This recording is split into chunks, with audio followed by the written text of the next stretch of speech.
शेतकऱ्यांनी अस्मानी व सुलतानी संकटांना तोंड देत उभं केलेलं पीक कोरोनाच्या महामारीमुळे अडचणीत आलं।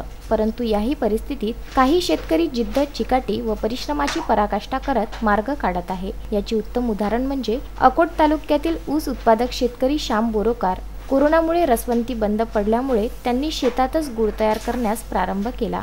अकोट येथील भूमिपुत्र श्याम बोरोकार यांनी 3 एकर रसवंतीसाठी ऊस लागवड केली होती। यावर्षी रसवंतीचा हंगाम सुरू होता। बरोबरच कोरोनाचा प्रवेश महाराष्ट्रात झाला। रसवंतीसाठी ऊस आता कामी येणार नाही व शेतात तसाच उभा आहे, हे या तरुण शेतकऱ्यांना स्वस्थ बसू देत नव्हते। श्याम बोरकर यांनी शेतातील ऊसाचे गाळप करून गूळ तयार करण्याचा निश्चय करून गुळाची निर्मिती सुरू केली।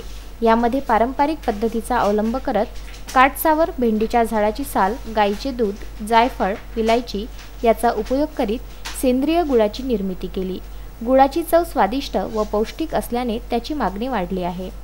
कोरोनाच्या महामारीमुळे शेतकऱ्यांना अनेक संधी उपलब्ध झाल्यात व पुढेही निर्माण होणार आहे। उत्पादन आणि उत्पन्न यातील ताळमेळ ठेवत शेती करणे हे सध्याच्या काळात आव्हान आहे, पण यावर मात करण्यासाठी गरज आहे ती जिद्द, चिकाटी व अतिरिक्त परिश्रम करण्याची, तसेच आपली शेती, माती व प्रपंच आत्मनिर्भर करण्याची। शेतीच्या कच्च्या मालावर स्वतः शेतकऱ्यांनी प्रक्रिया करावी। उत्पादनाचे ब्रँडिंग करून थेट शेतकरी ते ग्राहक असे मार्केटिंग स्वतः केले तर शेतकऱ्यांचे उत्पन्न नक्कीच वाढणार। अकोटपासून 3 किलोमीटर मी यावर्षी माझ्या शेतामध्ये रसवंतीसाठी लागणारा ऊस पेरला होता। 3 एकर ऊस पेरला होता आणि त्या ऊसापासून रसवंती लावून उत्पादन घ्यायचं मी ठरवलं होतं।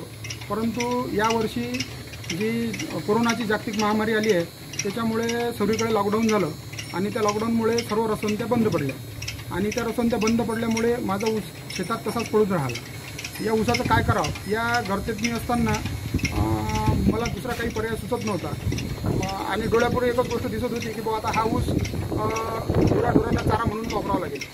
परंतु अशातच एक कल्पना सुचली की आपण का बरं आपल्या या ऊसापासून सेंद्रिय गुळ निर्मिती करून आपलं उत्पन्न वाढवायचा प्रयत्न केला पाहिजे, असं एक मनात विचार आला आणि त्या विचाराला धरूनच मग मी माझ्या शेतातल्या या ऊसापासून गुळ निर्मितीचा निर्णय घेतला।